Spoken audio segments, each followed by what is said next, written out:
Have you ever ignored a piece of advice and then boom, totally regretted it later? Yeah, we've all been there. Today, we're going to dig into why our brains are basically hardwired to push back against tough truths. We'll connect some pretty ancient wisdom with what modern science is telling us. And, the best part, we'll look at a super simple trick you can use to actually fix it. Okay, so to really get a feel for how high the stakes are here, let's kick things off with a story. It's about a mistake in leadership that is, honestly, way too common and can be incredibly costly. So this is like a textbook case of how things can go wrong, right? It's a three-step path to disaster. First, a really important client gives our leader some tough but crucial feedback. Second, he just brushes it off. It's a one-time thing, he says, even though his own team is telling him the exact same thing. And third, well, the inevitable happens. He loses a massive contract for the very reason everyone warned him about. The price of not listening, a huge hit to revenue, and maybe even worse, a huge hit to trust. And this all leads to the big question, doesn't it? If the information needed to succeed was sitting right there in front of him, it was basically a gift, why do our brains instinctively just push it away? What makes all of us, at least a little bit, like that leader? To really figure out that why, we're going to look in a place you might not expect. We're talking about a piece of wisdom that's thousands of years old, but has a surprising amount to say about how our brains work today. Okay, so at first glance, this seems pretty straightforward. The hearing ear and the seeing eye. Got it. But there's actually a lot more going on here than meets the eye. This isn't just talking about our physical body parts. It's using this really cool literary device called synecdoche. It's a big word, but a simple idea. It's when you use a small part of something to stand for the whole thing. You know, like when you say all hands on deck. You don't just want the hands, you want the people. It's the same thing here. The ear and the eye represent our entire ability to perceive the world, our attention, our observation, our understanding, the whole shebang. The proverb is telling us this capacity for perception is a fundamental gift. And this is the crucial part. The verse isn't guaranteeing that our first impression is right. Not at all. It's more like a call to action. It's implying that we have this amazing gift, and with that gift comes a responsibility to actually use it, to really listen, to really see, especially when the information is tough to swallow. All right, so let's connect the dots. How does this ancient piece of wisdom line up with what modern neuroscience tells us? What is literally going on inside your skull when you're hit with a truth you just don't want to hear? Well, it's basically a tug of war between two different parts of your brain. On one side, you've got your amygdala. Just picture it as your ego's hyper-alert bodyguard. It's fast, emotional, and it treats any challenging information like a direct threat. Then you have your prefrontal cortex. This is the calm, cool, and collected CEO of your brain. It's slow, logical, and it's in charge of deep thinking.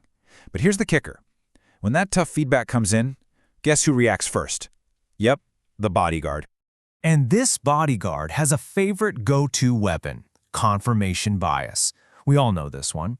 It's that automatic reflex to roll out the red carpet for information we already agree with, but to put any opposing view under a microscope, just looking for a flaw.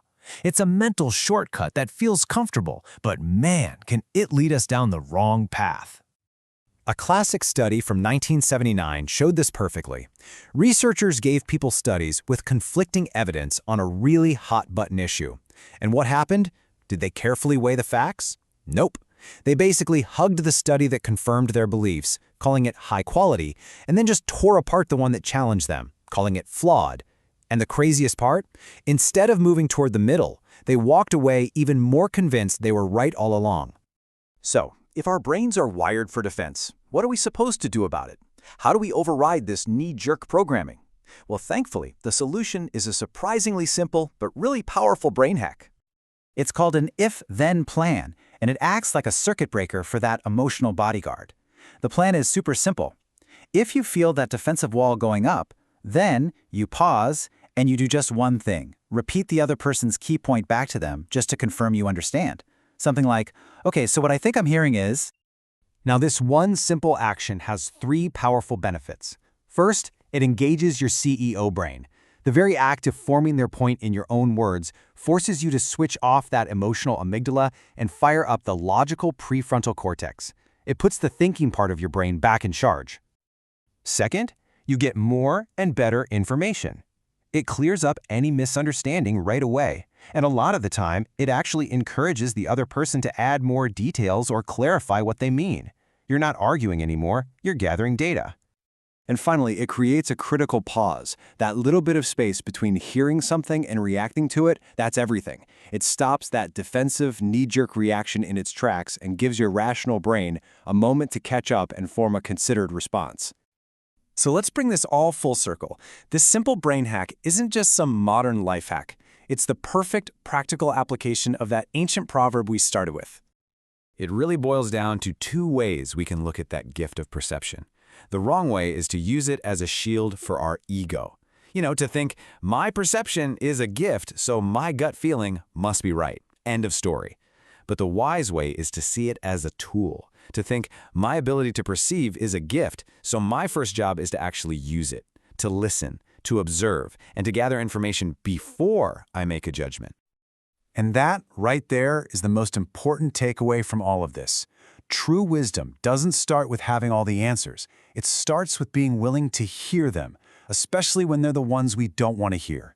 It starts with truly using that hearing ear and seeing eye.